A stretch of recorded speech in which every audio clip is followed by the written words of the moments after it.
Oh my life, it's all kinds of Christmas Day. You're listening to Rachel Clare, which is me, of course, on BBC Radio 1. Yeah, brilliant. No time for that. Let's move on. It's my tinsel takeover, which essentially means this is your guide to my creative ways to achieve the perfect Christmas day. These are my finest Crimbo Day tactics, which have been skillfully perfected over the years. I'm stroking my metaphorical evil beard whilst I say that. And it's been compiled into a very handy and easy to follow guide, which means you basically come off looking like the good guy when in actual fact everything is going your way because of your crafty tactics. Amazing. My family obviously weren't aware I did any of this until now, so to them I apologise for being so cruel and callous over the years, and Merry Christmas to you. So we'll get to my top tips on surviving the ultimate Christmas day. After this, let's start the show off with a bang. Very literally, this is Mark Ronson, Bang Bang. Let's do this. BBC Radio 1. You're listening to the Tinsel Takeover on BBC Radio 1. I am Rachel Clare. Hello to you. I hope you're having an amazing day. Today I'm going to be giving you some top tips on how to fight your way to the perfect and ultimate Christmas day. And here is my first. Let's do this. So first of all, it is a loved and a hated game. Do you love it? Do you hate it? Either way, you end up having to play it. Monopoly, the bane of everyone's Christmas Day life. Basically, this is how to win Monopoly creatively. I use the word creatively loosely because it's basically cheating, but we won't mention that. I do this every year, and my family forget I do it every year, which is just genius. So here's how I do it. Basically, I create a secret stash, which does sound a little bit dodgy. I will say that it strictly refers to a wad of cash. Monopoly cash, of course, which always makes me feel a lot richer than I am. And I hide my Monopoly cash under a corner of the board and adopt kind of a sad and forlorn expression. And my family kind of feel a bit sorry for me, as though I'm poverty-stricken. And I earn their pity. This is what you have to do, you see. And then at the last minute, just as I'm losing, and I'm like, as I'm handing over my money, my hand is shaking slightly with the emotion. I unveil my secret stash, buy them all out. Sometimes I also like to bang the board and roar as well, so the little houses fly everywhere, and it just adds a little bit of drama to the whole affair. If you do this, you will probably find your family will be shocked and appalled. They may even realise that they don't even really know you anymore, you know?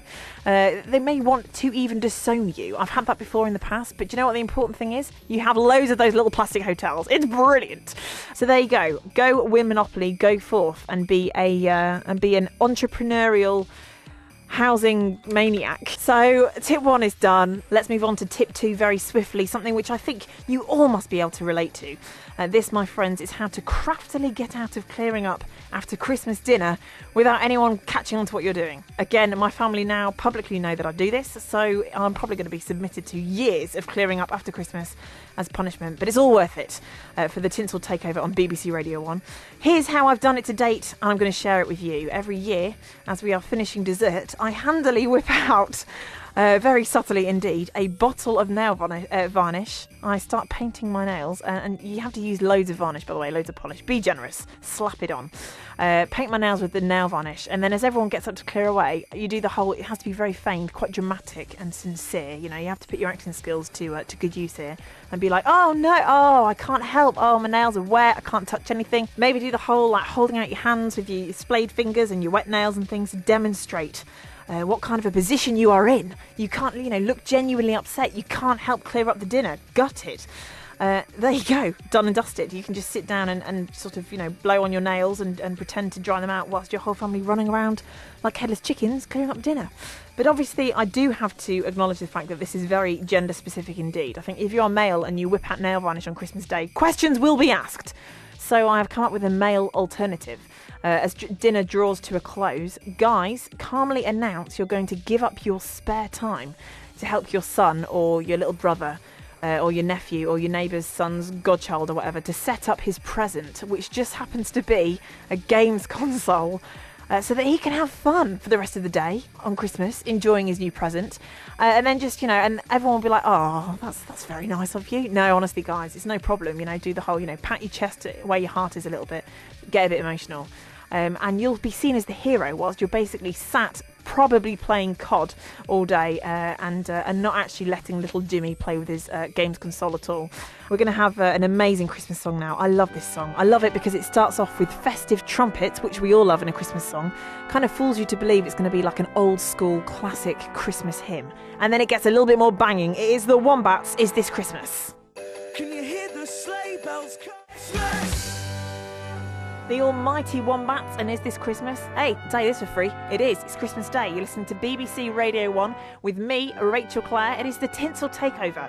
I've been giving you some tips today on how to have the ultimate Christmas Day. That included winning Monopoly. It also included how to get out of clearing up after Christmas dinner. And so on to my third and final tip, my proudest moment. This is something that you've never heard before, the creative way of getting out of seeing your in-laws on Christmas Day. I know, right here, it's happening. Basically, picture the scene. It's Christmas Day. You're in love. You're there with your partner. You've had a beautiful, moving and emotional Christmas morning. You've opened presents and you're staring wistfully across the dispersed Christmas wrapping at each other whilst chinking champagne glasses and exchanging nice thoughts about how much you love the other person. And then the ultimate announcement comes. It is time to go and see their parents. Don't panic. It's okay, because I have the answer for you right here as to how to get out of that. You're kind of shuffling your feet, you're nervous. But basically, this is what you need to do. Just announce that it's far too inappropriate. That's how you start off. And they'll all be like, what? No, why? No, you do this every year type thing. You know the scenario. Say, no, I can't do it. It's far too inappropriate. It wouldn't be right. And they're all like, what? What are you on about? Why? No, it's fine. You know, my parents love you. No, you get on really well. No, put your foot down. You know, be firm. No, we can't go and see them. It's just not right. Not today. I've got a secret and I don't want to reveal it to you. I just can't face it. And of course they'll all encourage, no, darling, dearest, honey, snuggle bunch. We don't have secrets in this relationship. So then eventually you turn around, you look them in the eye and you say, I'm in love with your dad. It's got to be a bit awkward, doesn't it? But there you go. You are now going to have the ultimate Christmas Day because of me, Rachel Clare. This has been my Tinsel Takeover on BBC Radio 1. I've had a ball, an absolute ball, and I'm going to finish off this amazing party with a song which means a hell of a lot to me. I love this. It's an epic one and hopefully it'll make your Christmas Day even more amazing. It is Oasis, Live Forever. I'll see you soon. Have a good one. Maybe I don't really want to know how you got and grown. So it's that time again, of course. It's Hanky Panky. This is the part of the show when I tell you about celebrities doing things that maybe they shouldn't have been doing. It's not really along those themes this morning, but it is something that's a little bit ridiculous, caught my eye, made me laugh. I thought I'd share it with you. So rap star P. Diddy, he's blown £220,000 on a luxury car for his teenage son, who doesn't even drive yet. He also included a uniformed chauffeur as part of the extravagant gift and presented said gift to his son Justin Dior on his 16th birthday. Dad of 5, P. Diddy, whose real name's Sean Combs. I'm really disappointed he wasn't christened P. Diddy. That's really gutting. Told his guests that he wanted to give a gift that proved how proud he was of his eldest child. Surely like a picture in a picture frame with his arm around him would have been enough, but apparently not. So we gave him a well-posh car. I would tell you what car it was. Hang on, let me have a look. You see, it doesn't really mean a lot to me. Looks like a Merc. It's nice and black and shiny. He said, this is him entering manhood. I know a lot of you out there can relate to it. Yes, of course I can. I remember when my brother entered manhood and was given a £220,000 car.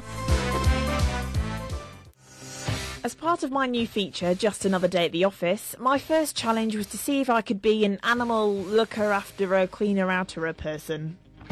I met Neil. He's the snake handler guy. Yeah, we've got various different types of reptiles. They have about 200 teeth. All of their teeth are reverse facing, so they're like fishing hooks. So once they lock onto your finger or your hand or your nose, then they'll lock on and they're not going to let go. You'll be fine. Oh no, I can see it. I can see it. Oh no, it's massive. Oh my gosh. Oh, are you actually having a laugh? My brother is here with me today and he's absolutely wetting himself at the thought of me holding this. This is Hendrix. He's a carpet python. He's about 6 foot long and about as thick as the calf of your leg. So what we're going to have to do with this one is put it around your neck. Put it around your neck. Wow, it's strong. Do feel like I'm struggling to breathe a little bit. Well, I feel a bit like Britney Spears on one of her stage shows. Thank you very much for letting me hold Hendrix. No problem, thank you. Prue came into the office yesterday, really excited. Rachel, what are you giving up for Lent? To cut a long story short, I've quit Facebook for 40 days. Facebook has kind of taken over. In terms of social etiquettes, Facebook is the way forward. Just have a listen to this. Prue, how often do you use Facebook? I'm literally on Facebook all day, every day. If I was to tell you that I've given Facebook up for Lent, I would say you're completely mad. I have no idea how you're going to survive. Good luck with that.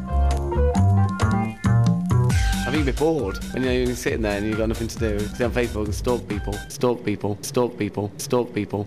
I'd probably go insane. do you think I'm going to be able to do this successfully? No. I'd be really impressed if you can do it. It's mad, isn't it? You could spend the whole day on there. It's like 21 hours a week or something. What should I do with my spare time? Get a hobby. Go jogging. Jogging or yogging? Have you seen Anchorman? Yogging, yeah. Jogging, I like that suggestion. It'd be pretty difficult, really, because you wouldn't be able to know what everyone else is doing and everything, so... Would you do it? No.